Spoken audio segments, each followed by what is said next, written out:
Hi, BTB buddies. It's me, Scott. You're about to listen to my interview with Mike Bova and Big Ern from the Big and Tall Comedy Tour. Unfortunately, I've been experimenting with some live streaming, and the sound quality can be terrible with any bandwidth issues. This one was really a doozy. I have several hours into getting it edited and listenable. The quality is not what I want you to hear, but the content from Mike and Ern is worth the listen. Please bear with me for the next few episodes, and I will make future episodes where the quality of the audio matches the quality of the guests. And thanks always for listening to the Behind the Bits podcast. Welcome to the Behind the Bits podcast. Your host, Scott Curtis, wants to learn everything he can about stand-up comedy and take you along for the ride. Scott and his guests talk serious about comedy in every episode.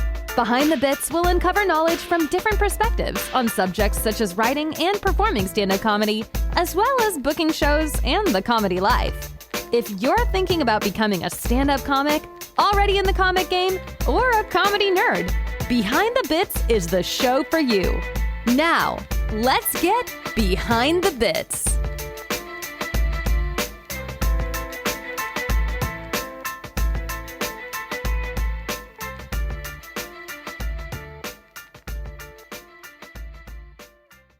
Hi there, BTB buddies. It's Scott, your host. I hope you're enjoying the Behind the Bits podcast because I sure enjoy putting it out there. As a podcast addict, I'm always looking for new podcasts to listen to different perspectives on comedy. I always like to find those independent podcasts that aren't hosted by the big name celebrities. You know, the ones where the host is actually doing it for the passion of their subject. I found a good one in Stand Up Reviews. That's the name of the podcast, Stand Up Reviews. Ben Guest is the host, and the podcast consists of him reviewing stand-up comedy specials. He's reviewed specials by Kevin Hart, Ricky Gervais, and Dave Chappelle, just to name a few. I really like to hear Ben's point of view on stand-up reviews.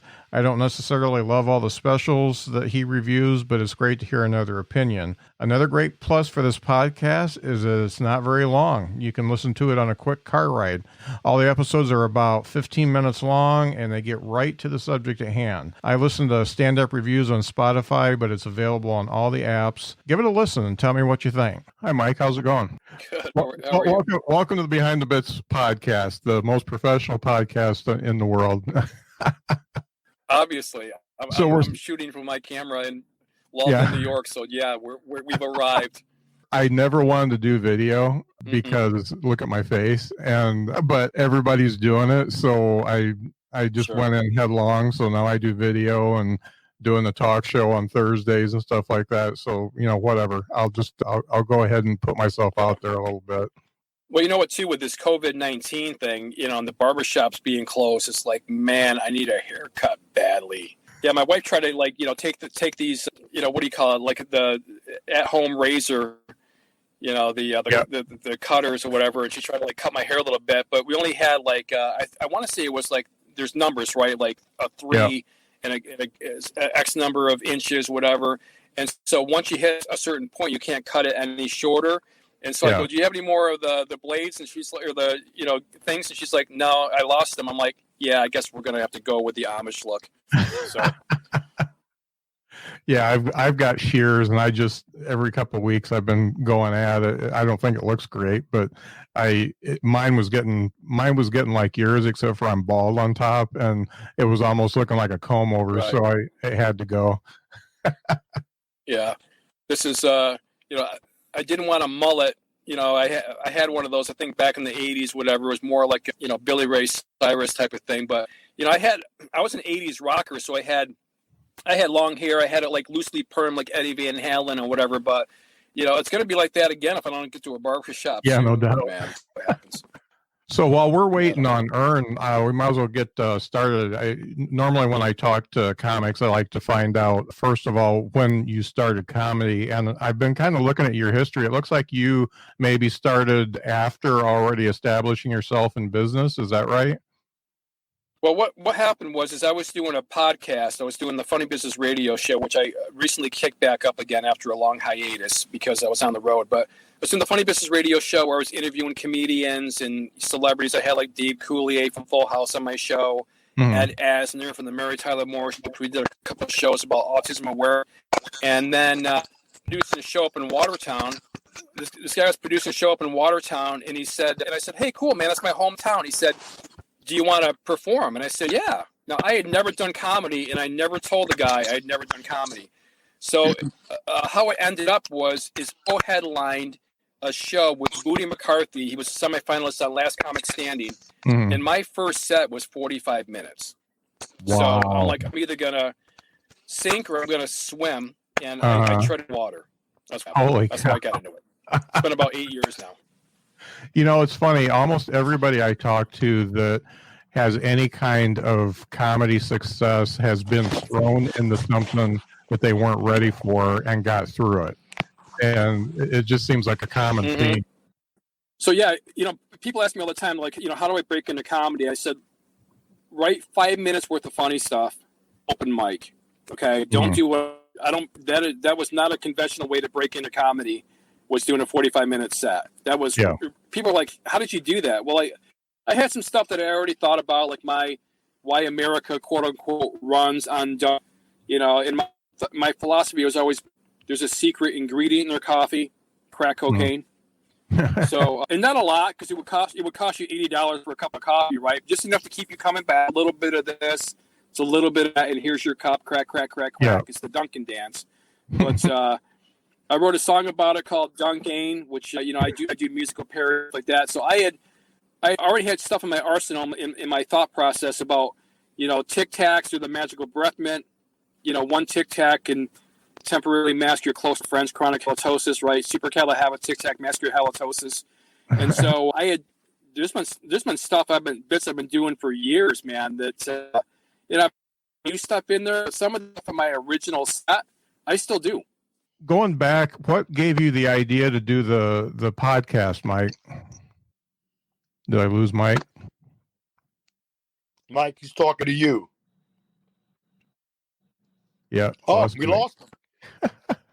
So while Mike's gone, at least we can talk. Sure, so I'm here. He'll get back in. I think maybe he said he was on McDonald's Wi-Fi. Sometimes that gets kind of funky. So before I talk about how you guys met and got together, what started you into comedy, Ern? I told you I was bullied into comedy by Joe Face Becker. Yeah. He sat there, I wasn't really prepared, and he put the spotlight on me and told the people, put their hands together, give me a few minutes. I did 6 minutes of Facebook and lying, cheating women, and I enjoyed the applause, and people encouraged me to do comedy. So I started attending a writing workshop, and I started writing stuff, and I just enjoyed it. And I'm a people person, so it was natural. It was just a great feeling. I only stumbled on stage once, and I've never looked back from there. It's awesome, man. You know what I mean? I just like comedy. Comedy's great. How long ago was that you got shamed into doing your first bit? Nearly 8 years ago now. 8 years? Okay. Now, what were you doing before that? I kept my day job. I did bookkeeping and stuff. I did payrolls for local companies and things of that nature. And then I did appointments and things of that nature during tax season for a small accounting service my wife at the time owned and stuff. So I sat there and I worked with her, and I did that. So I did have a regular job aside from comedy. So as far as the writing workshop's concerned, when you went into that, was that a workshop with a bunch of people local that were aspiring comics and somebody was running it? Or so what did you learn from the writing workshop? I'm interested to hear what you learned from that. What I learned is that most of the stories are within you. You just have to find the funny aspects of them and place them out there. For instance, true story. I'm walking out of, it may have been a McDonald's or something, and this white woman is walking in, and she looks me dead in my face and goes, "Oh, I forgot to lock my car." Like, Mom, I'm so glad I was able to remind you.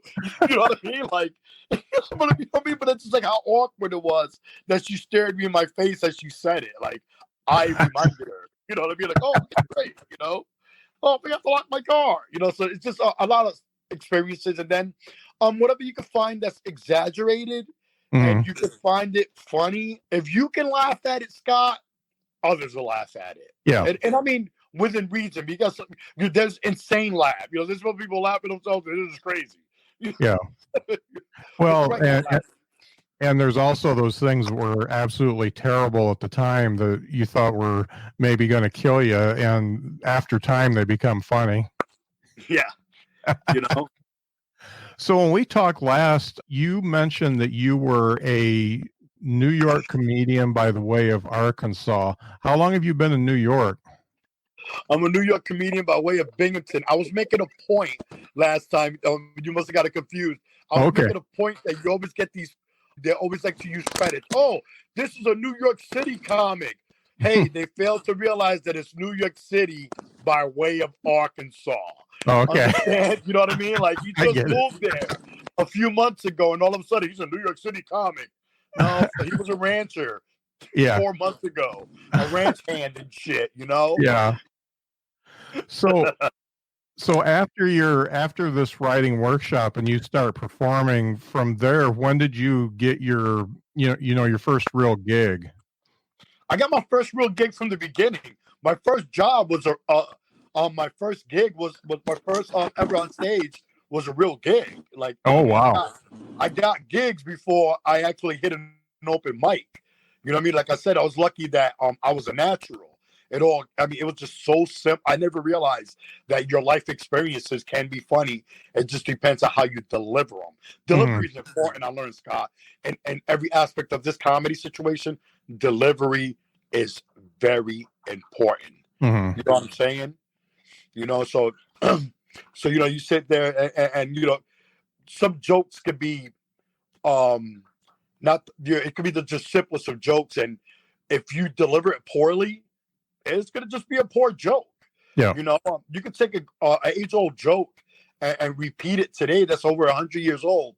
But if you deliver it right, it's gonna fucking hit great. Yeah. It's about delivery. It's funny. I'm in a lot of groups and they talk about comedy and they say that people aren't naturals at comedy, but you learn it. And the funny thing is I've been, when I knew I was going to have you guys on, whatever, I Facebook trolled you and looked for YouTube videos and stuff like that. I mean, you just seem to just have a natural presence where you're almost storytelling up there and just saying, okay, this is my life. What do you think? And I enjoy that. And that's the type of comedy I like. It's the best. There's only so many times you can exaggerate a joke. You know what I mean? Taking your life experiences and stretching them, fine. There's only so many times you can do a joke about, telling a woman to get in the kitchen and clean this, and there's so many chauvinistic jokes and shit like that. It's unoriginal.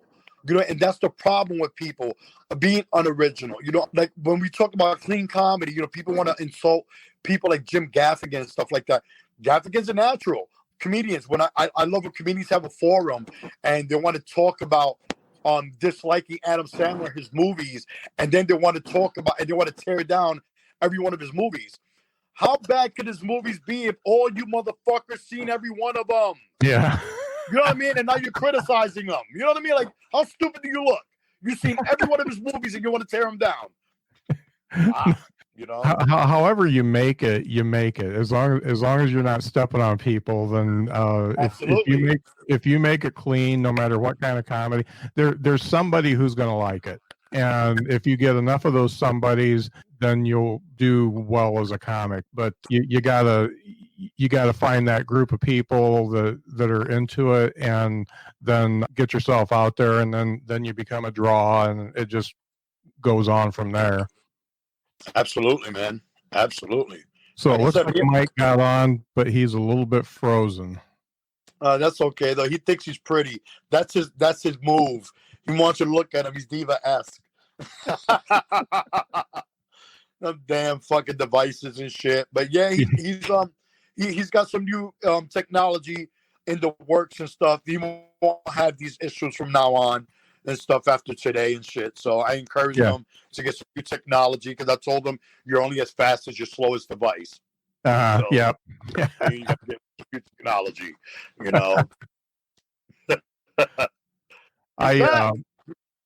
Yeah, he's trying. He's trying. Are you back? Are you back, Mike? We can hear you now. Looks like he might be driving, so I don't know if I want to distract him. Yeah, I'm not trying to distract him. Hey, listen, if he had terrible service sitting at McDonald's, ain't gonna be no better rolling away from the motherfucker. Yeah. That's what I can tell you. So thinking about when you started doing gigs, did you do them mostly around town, or did you start traveling right away?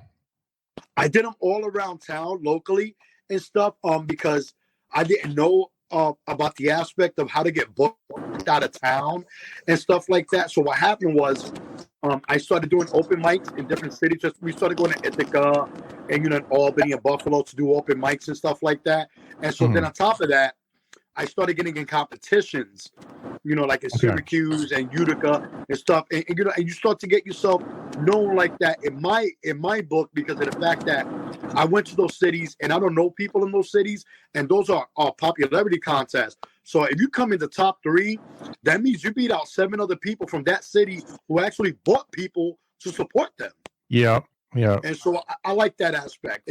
I feel you get recognized better on that scale, because you're not from there. So you're showing them what you're about. You know what I mean? Yeah.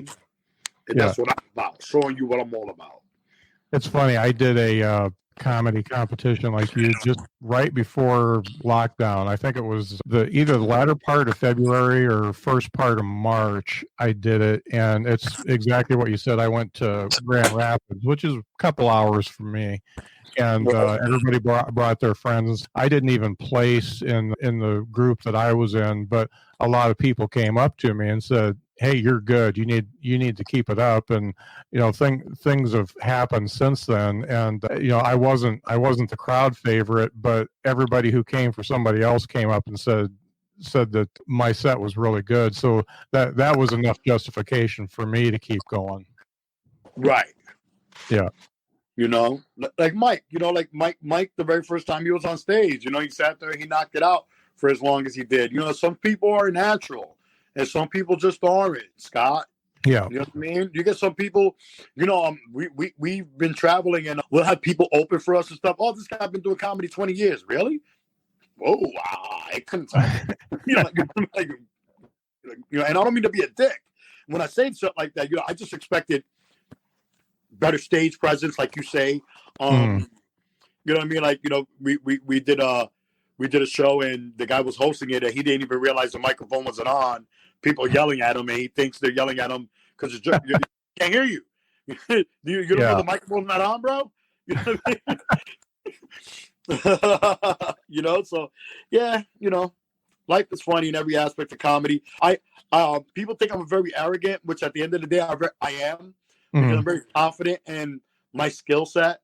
I don't feel that I don't need to explain to people how good I am. I just feel that anything you do will result in that. For instance, our tour was picking up such steam and momentum before the stinking COVID. I mean, we were kicking ass. You know what I mean? And it was just getting stronger. You know what I mean? Who doesn't want to get behind 2 guys who are touring the country, not only telling jokes and making you laugh, but we're also doing it to raise money for our nation's veterans. You understand what I'm saying? Right. You know what I mean? It isn't about us. You know what I'm saying? At the end of the day, if I didn't do comedy, another day in my life, I'm going to live my life and I'm going to be okay. Yeah. I want to look out for those who aren't okay.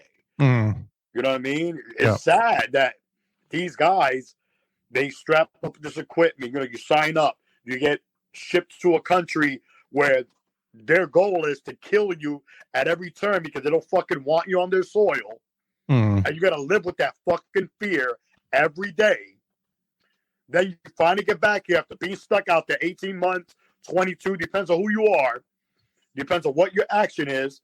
And you get back here, you can't get the fucking love and support and the financial support that you need to at least help yourself with counseling. Just counseling, let alone living. You know what I mean? I need to be counseled. I need somebody to help me with the psychological torture I've dealt with that I can't escape. And where is that? Yeah, it? You know what I mean? It's crazy. It's funny that they recognize PTSD, but they don't really do anything for it. they finally said, "Oh yeah, this is a thing, but it's not anything we can help you with." Right. That's tough.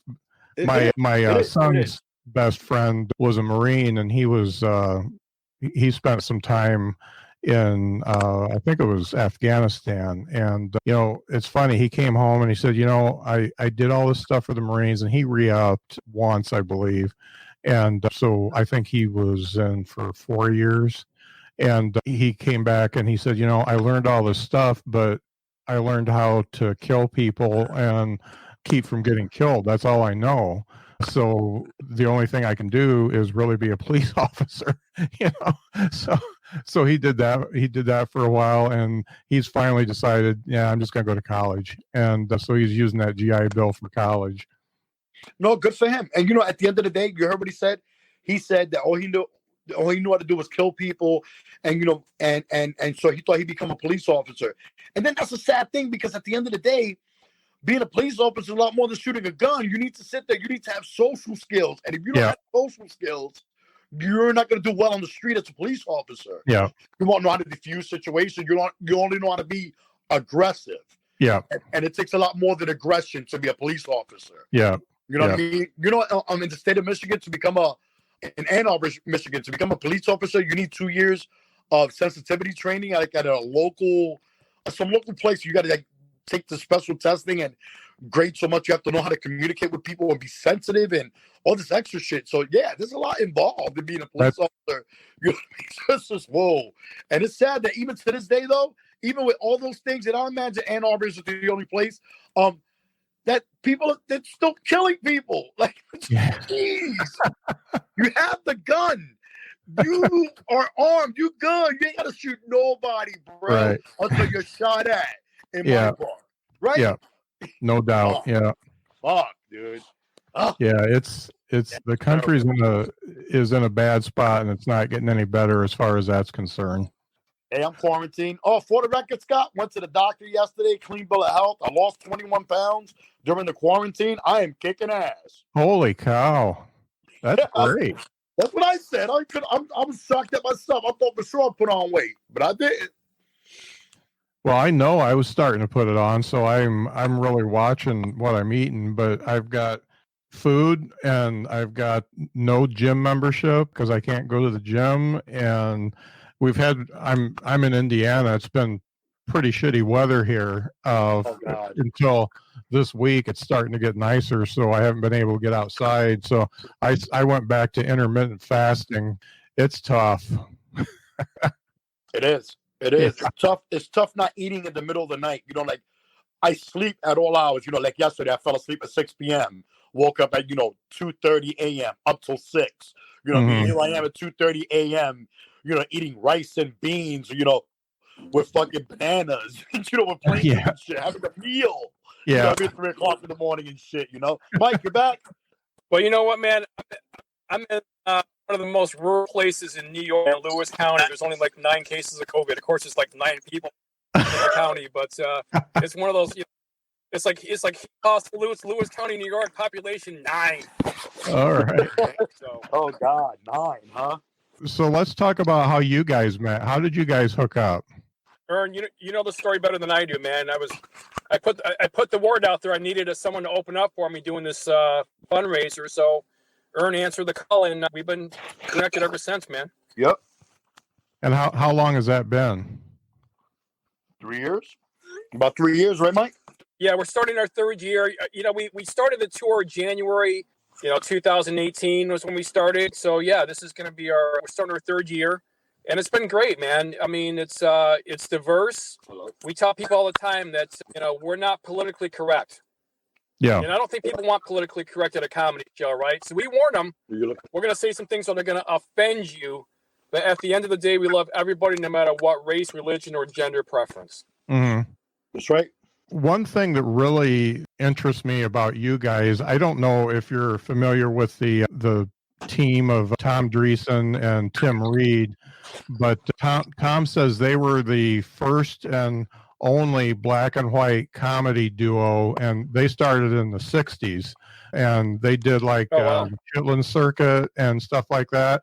And it's funny because they were breaking down the race barriers back then. And the funny thing is, we've put a better paint job on it, but things haven't changed a whole lot since then. and it's, I think it's neat that you guys can go out there, and Mike is obviously super white like I am, and putting you guys together, I think, really makes a good statement, and I appreciate that. What's funny is that, I'm Puerto Rican and Cuban, so people always look at me as African American first, which at the end of the day, if it came to a lynching, they wouldn't check my ID, correct? Right? But it's funny, Mike and I we're at a hotel, and so we wanted like extra soap or something. So I asked the guy, "Hey, can we get some extra soap?" So he like, "No speaking no English." So I go, "Nosotros necesitamos más jabón." And he looked at me like, "Yeah, we ain't getting out of this one, motherfucker. We need some more soap." And shit, Mike looked at me like, "You speak Spanish?" I go, "We've been friends for all these fucking years, and you don't know I'm Hispanic?" You know what I mean? It's like, and it's funny that I'm friends with people for years and they don't know I'm Hispanic. Until I start speaking it and shit, they go, "Damn." Oh man, that's great. He thought he was gonna get out and giving us more soap, Scott. Like, go talk to somebody else now, motherfucker. I'm Spanish too. No English, no motherfucker. I need some more soap. Can I have that? Oh man, that's great. I gotta ask, obviously it's the Big and Tall comedy team. I know Big Ern has got to be the big one. I gotta ask, how tall are you, Mike? I'm 6'2", so I'm not astronomically tall. Okay, I'm not like Gary, but I'm only 5'6". That makes that motherfucker astronomically tall. Yeah.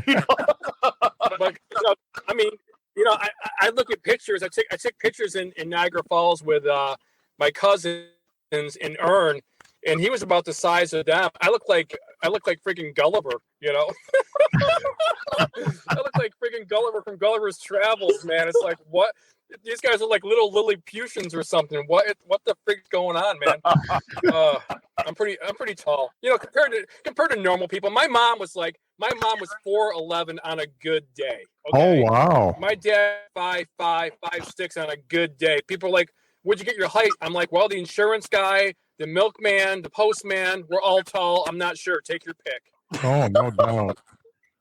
I'm 6'5", but like everybody in my family was tall on both sides. So, that was going to happen no matter what for me. I guess a Hispanic balance out. My mother was 5 foot. My father was 6'4". So I don't know what the fuck. My brother's 5'8". I'm 5'6". Yeah, I don't know what the fuck happened, bro. Yeah. So one of the things when I'm talking to comics is one of the biggest pains in the ass for them is working with other comics, because you got the headliner that either is late or doesn't show at all, or you got the feature guy that is late or doesn't show at all. They don't like each other, but they have to work for a few weeks. There has got to be some sort of a chemistry between you two, that not only are you good on stage, but you guys got to get along off stage as well, right? Absolutely. We do, man. We get along very well. I mean, we're older comics too. I say old, not old, okay? But there's a maturity level to us, and certainly we've grown as the longer we've known each other. We know each other pretty well. And likes, dislikes, like that, and so listen, man, any type of friendship, things like that, it's always a give and take. All right, you don't want to always be taking from somebody. You don't always be given to somebody either. So we have a great friendship, and listen, Ern's had friends. He still has friends that he's been friends with since school. Okay, and they still talk. They still hang out. He's had friends for 30. I've had friends for 30 years as well. And so you value those friendships because you don't have a lot of those. You got people who you're really good friends with. You got people who they're kind of sort of friends, more acquaintances. But when you have those friendships, man, when you click with somebody, it, and you want to nurture that. You don't want to. We try to just not we're cool, man. We're cool with each other. And if something, we've had little tips here and there, but we work those out, man. Communication is key. Because I don't bite my tongue. I'll tell you like it is. And same way with him. I don't expect you. Listen, if there's something I did and it fucking puts you off, you have to fucking tell me. If not, I'm going to do it again. You understand what I mean? So we have to let each other know what's what. And then, God damn it. And then, I don't know if you can still hear me, Scott and Mike. Yeah, keep talking. You're good. Yeah. Yeah. So, but like, there's no diva. Like, Mike's the headliner, but he's not a diva. He's like, Ern, you got to do 26 minutes exactly. If you go over or what? Hey, there's been shows I've done 45 minutes. You know what I mean? And no big deal. It ain't no, oh, you fucking cut into my time or whatever. Nah, no. Only if we go somewhere and they're strict about the time. If not, we're freelancers. You know, we get people who open for us. You know, 3 minutes. Nah, why do 7 minutes if you do it? You know, if you're kicking ass, I won't let you right away. Give you a couple extra minutes. You know what I mean? We don't have to be divas about nothing. Right. Our overall successful show is a win for the audience. And if the audience wins, we win. You know what I mean? Yeah. And that's the problem people get. I don't care. We did a show where the opening act or whatever cut into my time. And so I cut my act short to make sure that Mike got his time. You know what I mean? It goes to show you that Mike didn't even know. So after the show, he's like, oh shit, Ern, you didn't have to do that. But it isn't because Mike said, hey, you cut it to my fucking time. No. It was a consideration on my behalf. And that's what you do as a human being. We're human beings who are just doing work at the same time. But at the end of the day, we're fucking human beings. Yeah. You understand what I'm saying? Oh, yeah. Sucks owning a couple of telephones. Right. I think it's great that Ern talked about making the audience happy because I get two different perspectives from comics, and one of them is it's the comic against the audience. The audience needs to get into their court and laugh on their terms, or it's the comedian that is serving the audience and getting them to come on their side by laughing. And it's funny, I hear two different things, and I think the comics that feel like they're serving the audience tend to be the better ones in my opinion. We like the audience. We love the people, right, Mike? That's what we do. Yeah. You know, we like to pull them in. We like to pull them in when there's an opportunity. But most of the time, like, people are just sit up front because they're afraid we're going to pick on them. Like, listen, we have these ground rules, okay? It's like, silence your cell phone. If you have to go to the bathroom, use the bathroom. We're not going to pick on you much, Yeah. But people are like, I've had women after the show admit to me, like, tell me that I made them pee a little. It's like, you didn't need to tell me that. Why did you confess that to me? It's too much information, I actually had a guy tell me, check this out. I do a song. It's a parody of Take It Easy by the Eagles, okay? And it's called diarrhea. I had a guy tell me after the show that he was laughing so hard because, he's like, you ever shit your pants? And I'm like, what? He goes, I shit my pants. I'm like, dude, just stop. That's funny. Okay? Don't tell me shit your pants and all that stuff, man. I don't want to hear it. I don't know why, but people just confess everything to a comic. I don't know if they feel like they want to be part of a bit or what, but people will tell you anything. Or Scott, or don't you love it when they try to tell you something and go, you can use that in your act. Oh, thank you. I have no fucking material. Thank you. Fucking A, right? They're the best, dude. Those are the best. Dude, you can use that one. Oh, thank you. Yeah. Thanks for that. Well, I have to expect that club owners absolutely love the fact that you guys are already a pre-made feature and headliner, like just ready to go, and they don't have to find a feature act to start the show out. We do that on our own. We find a feature if we want one. If we want a feature, we will. You know what I mean? We do that. Yep. We don't, because it's our tour. You're not allowed to dictate who you put on our show just because you hired us. No. If we don't approve, you don't go. That's the real. And me and Mike, this is our tour.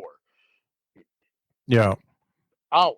So you don't go because you own the venue. Go, hey, you need to put this guy on, and they don't fucking hire us. Yeah. You know what I mean? That's the cool thing about it. We don't try to be jerks. We just try to be realistic about what you find funny is what we find funny.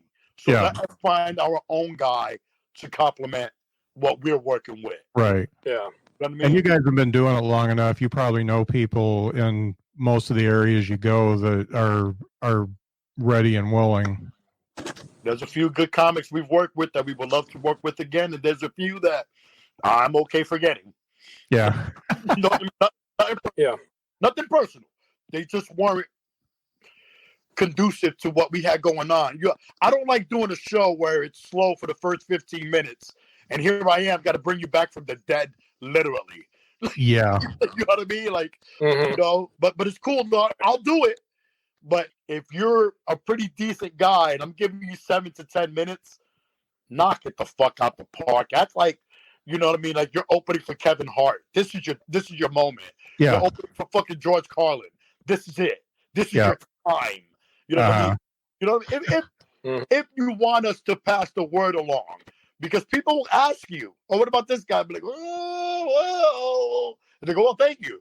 You know what I mean? So it's important because people will ask about you, you know, like, oh, you worked with this guy. What do you think of him?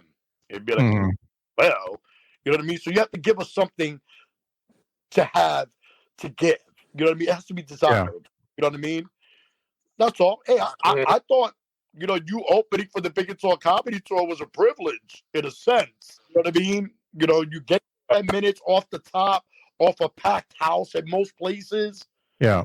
You know what I mean? You know, you got 178 people. Some of these comics haven't even performed in front of 7 or 8 people, let alone 178 people on what? What was that, a Saturday night, Mike?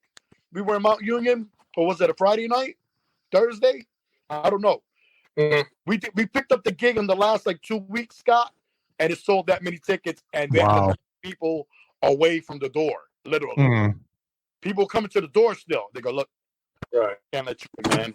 That's great. Yeah, that's the best. So thinking about some of the places you've worked at, without naming names, what are some of the best? Well, of course you can name the best ones, but what are some of the best and the worst places you guys have worked at? And tell me a little bit about what made the worst ones worse. The only thing that makes the worst ones worse, it isn't the venue, it's people. What's alcohol is a motherfucker, right, Mike? Right? Oh yeah. What? Oh God, there was one show it only took 3 women to ruin it. I'll tell you, you know, anytime you get a room full of prudes, it's not going to be a good show. You know, like I've had people say to us many times, our show is like geared towards college kids, which is great, man, because I'm starting to book, you know, starting to talk to colleges now. You know, we had a big article come up in the Ohio State newspaper, The Lantern, and we're out in Columbus doing a show for the veterans. By the way, we do a ton of shows to raise money for vets, which is great. We do a lot of VFW. We do a lot of American Legion shows because those are heroes. They're forgotten, and we love raising money for them. But, you know, so every one of our shows, like we did a show in Ann Arbor when we were on the Midwest tour in March. That show was awesome. And we always try to make that show better. Can we better that show? Can we better that show? Can we better that show? We're always working it to make the next show a better show than last time. But, you know, we've had some great shows. We did a show, I'm not going to mention any names, but we did a show that we're kind of like a last minute, you know, like insertion into this event, okay? And really, comedians struggle when they have events like an awards ceremony or something like that because they're not really, people aren't there for that. They're there to have dinner. They're there to get awards, and they want to go home. They don't want a comedy show afterwards, right? And there's a room full of prudes, and our stuff did not go well, you know? And so we're like, well, since this is a show not going bad, let's dial up the dirty, you know? Yeah. Oh, God. Since it's already bad, let's just make it more uncomfortable for them. Let's make it really, really, you expected it from me, Scott. Yeah. All of a sudden, this motherfucker, I don't know who he was. He got possessed. He was so blue. Like, what the fuck? He let them have it. He was they're going to remember that motherfucker that night. Hey, listen, it was 100-year anniversary of I the let him Legion, have it. and I swear to God, a couple of the women there must have been there when it first fucking opened. And they were old. Shit. I was like, damn. Oh, I was God. like, who the fuck? I was like, who made your dress? Betsy Ross, bitch? Like, That's great. Betsy Ross made your dress. Yeah, Huh, it was pretty bad. Bad, dude. That's one thing that about comics Yeah. is So- if it's going to be bad and awkward, we all love to make it worse because we know where it's going to go anyway. Yes. If they're not going to laugh, by God, they're going to remember us. Hey, Scott, No. there's a comedian Just I work with, just turn up the awkward, man. Just dial it right up, man. Joey Teppadino. He's out of Oh, it was too Scranton. funny, man. I'm like, I don't know. He might have let him moved by have it. now. We had this comedian. It was an open mic. She brought her mother to the open mic. So Oh. when you saw this woman, she comes in wearing a fucking fur coat. She had one of those little pom-pom things to put your hands. You could tell she did not belong there at all. Yeah. So, she signed up or whatever, right? So Joey gets on stage, and Joey, we already know who he is. So Joey looks over at us and he gives us a wink. Mhm. All right. What's the first words out of his mouth? He's like, so the other night I eating my wife's pussy. Oh, she smashed her purse. Oh, gone. Out the door, bro.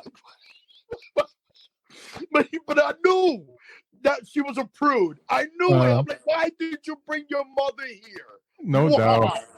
Did you think? Were they expecting Ed Sullivan or what? Like no, but what did she think? Like, because you brought your mother, we were gonna scale it back? Nah, don't bring nobody's fucking parents here. It's on. If I would have brought my mother there, I'd expect you to be at your worst. Yeah. This is who you hang out with? Yeah, mom. Yeah. But the minute he said that, so the other night I'm eating my wife's pussy, we lost it. No, We already knew. that's crazy. It was like the Great Poupon commercial. She was like, grabbed her shit, it was gone. Yeah. Mike was talking to me earlier about some pay-per-view stuff you guys got going on. Can you elaborate on that? Go ahead, Mike. That's you. Yeah, so obviously with this COVID-19, you have to think outside the box, right? So we had every show. When shows start to cancel one after the other, you're refunding people's money. It's tough, man. It's really a tough thing to go through. And I've been wanting to do pay-per-view for a while. Actually, since I had my comedy club back in like 2012, we wanted to do live stream and pay-per-view. And so there's a few different services out there, and we found a couple of them that we're experimenting with. But we're doing a show for the Watertown Zoo. We had a show scheduled for April 2nd. Obviously, it was canceled. And it's tough because that one is like in an auditorium, 920 seats. And, when we do fundraisers, they take a portion of the door. We take a portion of the door. We lost a lot of money on that. And so did they. So did the zoo. So we're doing one June 19th. And it looks like as of right now, we're going with viewstub.com. And you can, the link, just viewstub.com/Watertown Zoo. You buy a ticket, it's $20 plus a nominal fee. You're not buying multiple tickets. You're watching it from the comfort of your own home. Don't worry about a babysitter or going out for dinner and drinks and all that kind of stuff like you normally do. And you're supporting a couple of great causes. One is Watertown Zoo in Watertown, New York, and the tour. And it helps us because we're raising money for veterans across the country.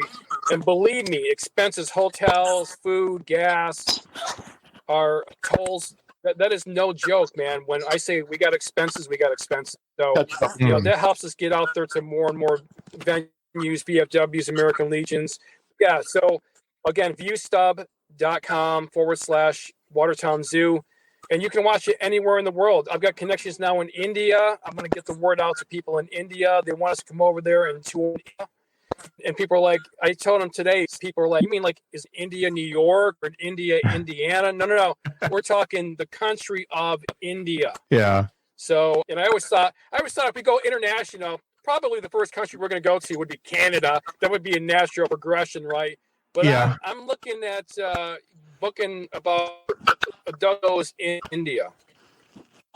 which That's Ern will great. fit well over there in India because he's got that complexion. That I do. I get that butter pecan tan, baby. So pay-per-view is, the funny thing is I think I want to add pay-per-view to every one of our shows too.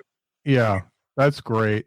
The funny thing is I know some comics from India that are performing in India now, and those audiences absolutely love it when somebody comes from the United States and From Mike performs. said. Yeah, they totally eat it up. So you guys will do very well there. Glad to hear it. Well, sure, I think I did a couple of podcasts with some podcasters, and it was great, man. Great people over there. Yeah. You guys will do great. One of the things I like to ask all the people that I interview, and just pretend I'm asking both of you at the same time. What 3 things do you know now that you wish you would have known when you were starting out in comedy? You could go first, Mike. That's a great question. I mean, I think when I did it, I wish I would have had a little bit more knowledge of comedy, about comedy in general. I kind of was one of those fly by the seat of your pants type of thing, and just you learn as you go. Mm-hmm. But I never studied it. Like some people might read a book or watch videos or whatever. But just to get some helpful advice for people who want to break into comedy, I had a guy on my show, like a lot of guys on my show, from an old show called Make Me Laugh. There was Steve Bluestein. Else was on my show, Bruce Baum, who was he's a good friend of Dave Coulier's, and Steve Bluestein was like, Mike, I'm the key to comedy. This is before I broke into the game. He's like, the key to comedy is timing. Timing is everything. And so, you want to be a good writer and stuff like that. But, some really great guys like Roger, who does the ultimate Robin Williams tribute experience. He looks and sounds just like Robin Williams. If you look up Roger Kabler, and Roger gave me some helpful advice when I was on tour with him about just finding the funny in your bit, in the premise and the setup and the punchline. If it doesn't make you laugh out loud, it's probably not funny. And so all these helpful little tidbits I've learned, if I knew those way back when, because, when I first started out, I wasn't, I was okay. I was all right. And I was headlining gigs, but if I would have known back then what I know now, I'd be so much farther ahead now. Mm-hmm. If that makes sense. Yep. Yeah. For me, it was learning not to. To me, that's just what I said. I didn't trust so many people in the beginning. I never realized how many people sit there and they smile in your face in comedy and act like they actually got love for you when they're actually tearing you down behind your back, being stepping on your entire integrity to get ahead for their own selves. You know what I mean? One of the things I noticed is there's a lot of women.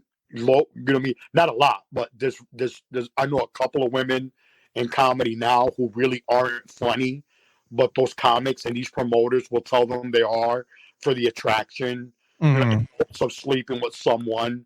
Fuck out of here. All the pussy in the world, that you want this unattractive, non-funny bitch, please.